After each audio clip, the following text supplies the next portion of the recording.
Another video on fishing the north with Aiden Curry, and I'm going to teach you how to fish a sinko. And you can either rig them wacky rig or weedless rig. I like to go wacky rig because when they fall, they kind of shimmy, but they still do it with a weedless rig, but not as good. So when you're fishing them, you're going to want to cast out, let them go down to the bottom, and you're going to want to go like that. And when you get a bite, you set the hooks like this. And sometimes you can get weeds, but I'm going to show you how to rig them. So,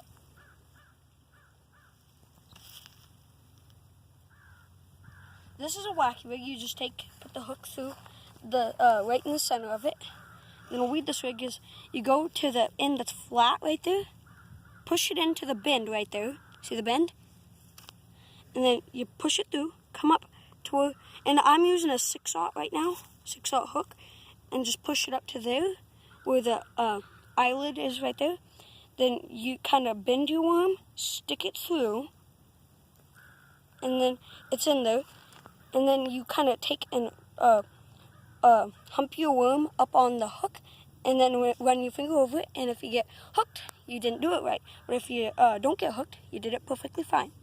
And the best place to fish a wacky rig sinko or any sinko is right out on a weed line like we got out here. And you're just going to cast, and you're going to let it fall. You're going to count, depending on where you are, if you're in about 15 foot of water, you're going to count to 20, and then it should be down to the bottom. But if you're in like 50 foot of water, you're not going to be wanting to fish in a sinko. You're going to be wanting to fish like a tube jig or a drop shot, one of those. And then when it hits the bottom, you just kind of like that. You just every once in a while, you want to go like this. You want to jig it while you reel. Okay, we're gonna move to a different.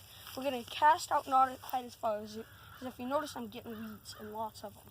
So we're gonna move down a little ways down that way. So just go along the trail with us and now, and just cast out, and we'll see if we get anything.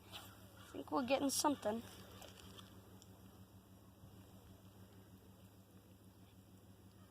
Okay, and when you're fishing a sinko, you can either fish them with a spinning rod like my brother's doing right now,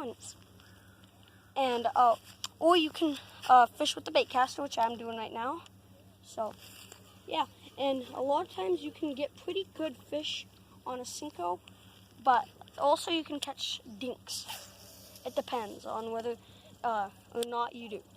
So, when I'm fishing a sinko, I like to go with a bait caster, and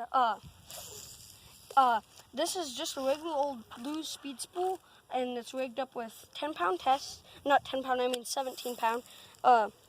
Mono, and I think it's mono actually. I'm not 100% sure, and it's set up pretty nice. I like it, and it's a very good rod to have if you're going to be fishing a sinko. Oh, almost had a fish there. It's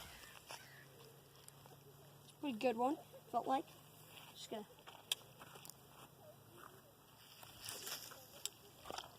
Just gonna cast out, and remember, let it sink, so then you don't start fishing it wrong.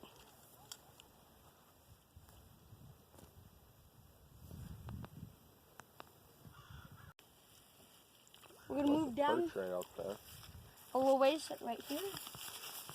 Right now. There's a million perch right here. Oh yeah. Okay. I just cast out again where I moved down a teensy bit down the trail, and my brother hasn't got anything, and my cousin hasn't gotten anything. And I'd like to thank my cameraman, cousin, Taylor Keller, for filming for me. And I'm going to end the video there, and remember to like, share, and subscribe, and see you later.